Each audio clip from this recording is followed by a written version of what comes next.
ज्याप्रमाणे सात्संगीची दासने प्रार्थना केली होती, आदरणीय महात्मा डॉक्टर सलमानजी अगदी सीमित वेळेत सात्संग केली, कारण आपण अंतिम सात्संगी टप्प्याकडे चाललेलो आहोत. महात्मा सुद्धा सद्गुरूचा आशीर्वाद प्राप्त करतील.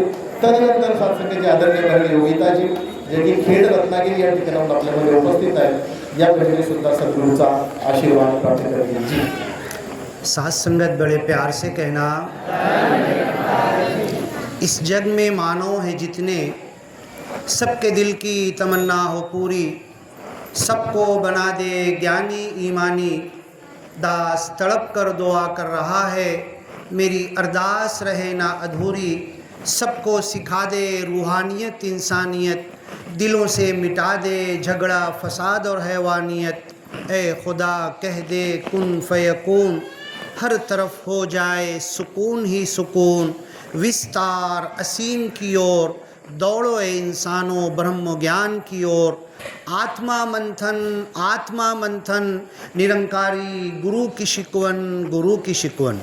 साथ संगत, भगवत गीता का एक श्लोक है, देवी देवतांची पूजा करणारे देवी देवतांना प्राप्त होत, भूतांची पूजा करणारे भूतांना जाऊन मिळतात, पितरांची पूजा करणारे पितरांना प्राप्त होत आणि माझी पूजा करणारे भक्त मला येऊन मिळतात.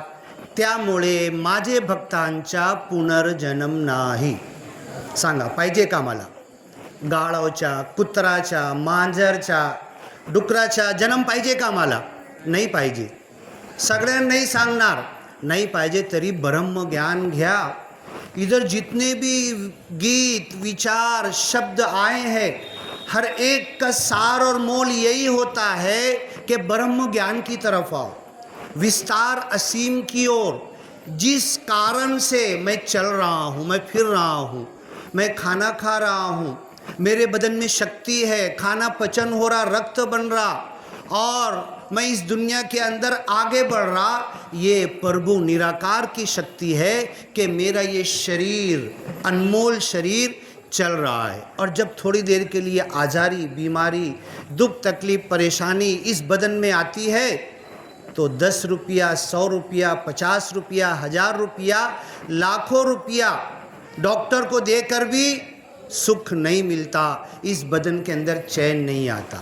तो माता सुदीक्षा जी क्या कहते हैं? आत्मा मंथन करना है और जब तक मैं जिंदा रहता हूँ ये शरीर का ख्याल करता हूँ. गोरा, काला, नाटा, ऊंचा, ये ऊंची जाति का, नीची जाति का, यही सब सोचता हूँ. और जैसे ही मर के गिरता हूँ, वो शरीर जिसके ऊपर गर्व कर रहा था, कोई ज़मीन में डाल देता है, कोई अग्नि में डाल देता है. पारसी लोग टेरिस पे रखते, चील कौवे आके खा लेते. ये शरीर की कोई वैल्यू नहीं. आत्मा मंथन हमारे गुरु कर रहे, ये आत्मा की हम ख्याल करते ही नहीं. ये जो आत्मा है, मी, मैं, माझा बोलणारा कौन आहे? हा शरीर है का? आत्मा है.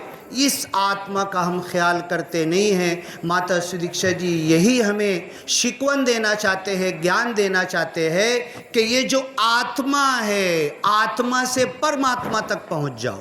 और परमात्मा तक पहुंचने के बाद सिमरन द्वारा, सत्संग द्वारा, एक दूसरे की सेवा द्वारा प्रभु निराकार से और करीब हो जाओ. और जब मर के जाओगे तो कोई टेंशन नहीं होगा. साथ संगत बातें तो बहुत है. दास को, मुझे भी इस चीज़ की ज़रूरत है कि मैं आत्मा मंथन करने लगूं और ये शरीर के बारे में सोचना, घर बार, प्रॉपर्टी, रुपया, पैसा, ये सब तो होगा जो किस्मत का है, किस्मत का मिल के रहेगा. लेकिन परमात्मा तक वही पहुंचता है जो आत्मा मंथन के द्वारा परमात्मा का ख्याल करता है. तो साथ संगत दास यही कहेगा और अपना शब्द यहाँ पर ख़त्म करेगा कि इस जग में मानव है जितने, सबके दिल की तमन्ना हो पूरी, सबको बना दे ज्ञानी ईमानी. दास तड़प कर दुआ कर रहा है. साथ संगत बड़े प्यार से कहना जी. या साथीने जी प्रार्थना केल्याप्रमाणे आनंद बहीण साथीने जी उभी हे साथीने सद्गुरूचा आशीर्वाद प्राप्त करतील. तदनंतर साथीने आदरणीय महात्मा प्रशांत दगडेजी जे की साथीने महात्माच्या सोबत प्रचार यात्रेमध्ये पुणे या ठिकाणाहून आपल्यामध्ये उपस्थित आहे. हे महात्मा सुद्धा सद्गुरूचा आशीर्वाद